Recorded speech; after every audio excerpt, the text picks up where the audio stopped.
Di sini saya akan membacakan tujuan pembelajaran. Yang pertama ada menganalisis hubungan antara pembayaran insentif dan kinerja karyawan, serta faktor-faktor yang membuatnya efektif.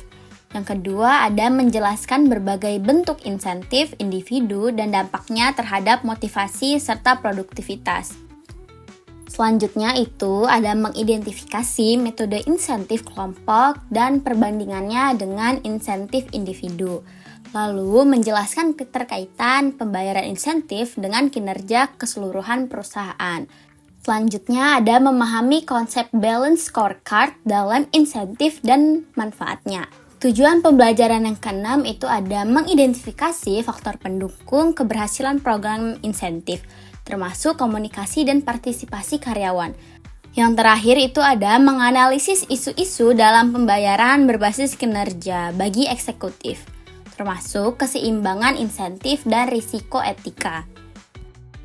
Materi pertama itu ada pembayaran insentif. Apa sih pembayaran insentif itu? Nah, maksudnya pembayaran insentif adalah bentuk kompensasi tambahan selain upah dan gaji yang bertujuan untuk memotivasi, mengarahkan, dan mempertahankan kinerja karyawan. Nah, selain itu, perusahaan juga dapat menarik dan mempertahankan karyawan berkinerja tinggi dengan menawarkan insentif yang kompetitif. Pembayaran insentif ini mempunyai sistem yang harus dipenuhi beberapa persyaratan. Seperti yang pertama itu ada ukuran kinerja dikaitkan dengan tujuan organisasi. Yang kedua, karyawan percaya bahwa mereka dapat mencapai standar kinerja. Yang ketiga, organisasi menyediakan sumber daya yang diperlukan. Yang keempat itu ada insentif dianggap berharga dan adil oleh karyawan. Dan yang terakhir itu ada sistem imbalan mempertimbangkan potensi pengabaian tujuan yang tidak diberi insentif. Nah, pembayaran insentif ini ada 3 kategori utama. Yang pertama ada insentif berbasis individu, yang kedua insentif berbasis kelompok, dan yang terakhir ada insentif berbasis organisasi. Oke, selanjutnya bagaimana sih organisasi itu mengenali kinerja individu? Organisasi perlu mengenali dan mengukur kinerja individu agar bisa memberikan penghargaan yang sesuai. Salah satu caranya adalah dengan menerapkan sistem upah borongan, di mana karyawan dibayar berdasarkan hasil kerja yang mereka selesaikan.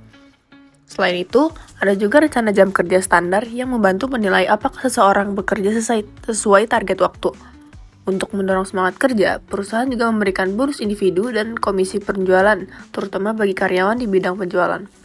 Terakhir, sistem pembayaran berdasarkan prestasi digunakan untuk menghargai karyawan yang menunjukkan kinerja yang luar biasa. Semua metode ini bertujuan untuk menciptakan lingkungan kerja yang adil, kompetitif, dan produktif. Oke, materi selanjutnya yaitu kita akan membahas mengenai mengidentifikasi cara untuk mengenali kinerja kelompok dengan mencakup menghargai kinerja tim. Mungkin teman-teman pernah bertanya, mengapa menghargai kinerja tim itu penting? Nah, yang pertama yaitu meningkatkan moral tim. Penghargaan meningkatkan suasana hati tim secara keseluruhan, membuat mereka merasa dihargai dan diapresiasi. Ketika anggota tim merasa kontribusinya diperhatikan, maka mereka akan lebih termotivasi. Dan mengapa hal itu penting? Karena ketika orang merasa dihargai, mereka akan bekerja lebih keras dan lebih berkomitmen. Penghargaan berfungsi sebagai hadiah atas usaha mereka dan memberi mereka rasa pencapaian. Contohnya, sebuah studi oleh Gallup menemukan bahwa karyawan yang merasa dihargai secara teratur lebih terlibat dan produktif. Selanjutnya yaitu mendorong kolaborasi. Penghargaan memperkuat rasa kesatuan dan pencapaian bersama. Ini menegaskan bahwa kesuksesan adalah hasil dari kolaborasi dan tujuan bersama, bukan hanya usaha individu. Dalam lingkungan yang kolaboratif, tim akan lebih mendukung satu sama lain, berkomunikasi lebih baik, dan berbagi ide dengan bebas ketika mereka tahu pencapaian bersama mereka diakui. Contohnya, dalam proyek tim, mengakui pencapaian kelompok dapat mendorong anggota tim lain untuk lebih aktif berpartisipasi dan menawarkan bantuan dan memperkuat lingkungan yang kooperatif. Dan yang terakhir yaitu meningkatkan produktivitas. Nah, artinya ketika karyawan atau anggota tim diakui atas pekerjaan mereka, hal ini seringkali mendorong mereka untuk tampil terbaik agar terus mendapatkan penghargaan. Siklus ini dapat mendorong peningkatan kinerja yang berkelanjutan. Penghargaan memberi anggota tim tujuan yang nyata untuk diakui atas kontribusi mereka, yang pada gilirannya mendorong mereka untuk berkontribusi lebih dan lebih efektif. Tim yang dihargai secara teratur karena memenuhi atau melampaui target cenderung berusaha lebih keras untuk mencapai tingkat kinerja yang lebih tinggi. Lalu pembahasan yang selanjutnya adalah kompensasi berdasarkan kinerja organisasi. Yang pertama, yaitu profit sharing, atau biasa disebut bagi hasil keuntungan. Profit sharing adalah sistem kompensasi di mana karyawan menerima bagian dari keuntungan perusahaan berdasarkan kinerja keuangan organisasi secara keseluruhan. Skema ini biasanya dibayarkan dalam bentuk tunai atau kontribusi ke rekening pensiun dan diberikan di luar gaji pokok. Tujuan utama dari profit sharing adalah untuk mendorong rasa kepemilikan dan keterlibatan karyawan dalam pencapaian tujuan organisasi. Jika perusahaan mencapai keuntungan besar, maka karyawan pun ikut merasakan hasilnya. Skema ini menumbuhkan loyalitas dan mendorong produktivitas karena karyawan tahu bahwa kinerja mereka secara tidak langsung memengaruhi profit perusahaan. Lalu, yang kedua ada stock ownership atau kepemilikan saham oleh karyawan. Kepemilikan saham memberikan kesempatan kepada karyawan untuk memiliki bagian dari perusahaan tempat mereka bekerja. Skema ini membuat karyawan menjadi pemegang saham, sehingga mereka berkepentingan secara langsung terhadap performa perusahaan di pasar. Kepemilikan saham memberikan dua manfaat utama. Yang pertama, yaitu finansial. Karyawan bisa mendapatkan keuntungan dari apresiasi harga saham. Lalu yang kedua, ada psikologis, yaitu meningkatkan rasa kepemilikan, tanggung jawab, dan keterlibatan terhadap tujuan perusahaan. Ada dua bentuk utama dari program kepemilikan saham. Yang pertama yaitu stock option. Stock options memberikan hak kepada karyawan untuk membeli saham perusahaan dengan harga tertentu atau harga yang sudah ditentukannya sebelumnya, disebut strike price, dalam jangka waktu tertentu. Jika harga pasar saham naik di atas strike price, maka karyawan bisa membeli saham dengan harga yang lebih murah dan menjualnya untuk mendapatkan keuntungan. Lalu selanjutnya ada Employee Stock Ownership Plan atau biasa disebut ESOP. ESOP adalah program pensiun yang menggunakan saham perusahaan sebagai bentuk kontribusi. Perusahaan membuat sebuah trust atau lembaga penampung dan menempatkan saham ke dalam trust tersebut untuk didistribusikan ke akun pensiunan karyawan. Materi selanjutnya adalah kartu skor berimbang. Kartu skor berimbang adalah kerangka kerja untuk mengukur dan mengelola kinerja organisasi, menghubungkan visi dan misi dengan tujuan, ukuran, dan inisiatif strategis. 4 perspektif utama dalam kartu skor berimbang adalah: yang pertama ada perspektif keuangan. Perspektif ini memperhatikan indikator keuangan seperti pendapatan, laba bersih, dan pengembalian modal.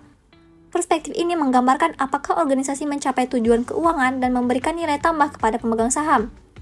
Yang kedua ada perspektif pelanggan. Perspektif ini fokus pada kepuasan pelanggan dan kemampuan organisasi untuk memenuhi kebutuhan dan harapan pelanggan. Indikator yang digunakan bisa berupa tingkat kepuasan pelanggan, pangsa pasar, atau tingkat retensi pelanggan.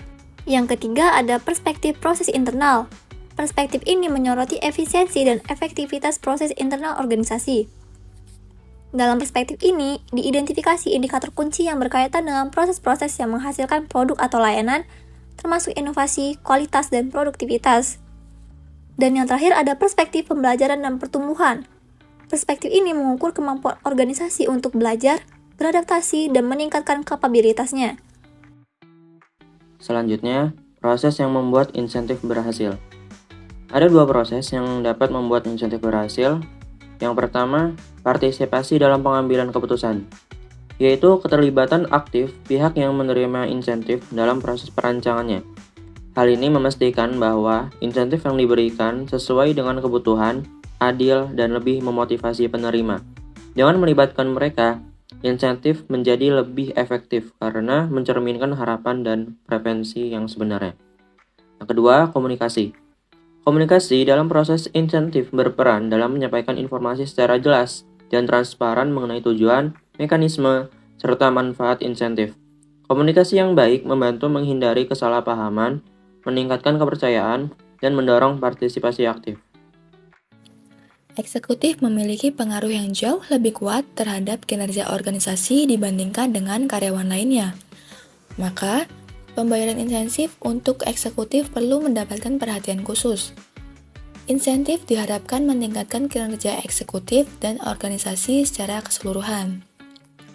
Untuk mendorong para eksekutif mengembangkan komitmen terhadap keberhasilan jangka panjang organisasi, kompensasi eksekutif seringkali menggabungkan insentif jangka pendek dan jangka panjang.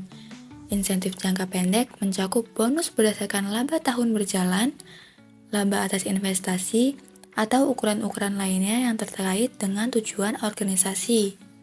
Sedangkan insentif jangka panjang termasuk opsi saham dan rencana pembelian saham. Dasar pemikiran dari insentif jangka panjang adalah para eksekutif ingin melakukan yang terbaik bagi organisasi karena hal itu akan menyebabkan nilai saham mereka meningkat. Pendekatan balance scorecard. Beberapa perusahaan menggunakan balance scorecard yang menggabungkan ukuran-ukuran apakah organisasi memberikan nilai kepada pemegang saham, pelanggan, dan karyawan. Pemberian penghargaan atas pencapaian berbagai tujuan dalam balance scorecard mengurangi kemungkinan untuk mendapatkan bonus dengan memanipulasi data keuangan. Securities and Exchange Commission telah mewajibkan perusahaan untuk melaporkan dengan lebih jelas tingkat kompensasi eksekutif dan kinerja perusahaan relatif terhadap pesaing. Persyaratan pelaporan ini menyoroti situasi di mana para eksekutif perusahaan yang berkinerja buruk menerima bayaran tinggi, sehingga perusahaan mendapat lebih banyak tekanan untuk mengaitkan bayaran dengan kinerja.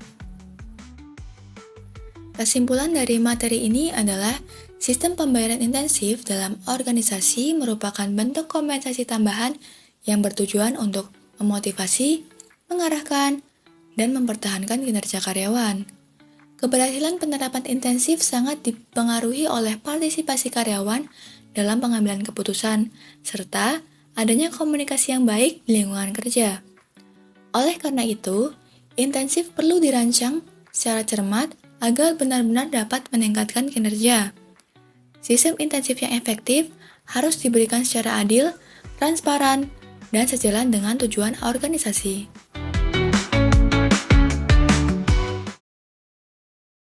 Happy, happy, happy, happy, happy, happy, happy, happy.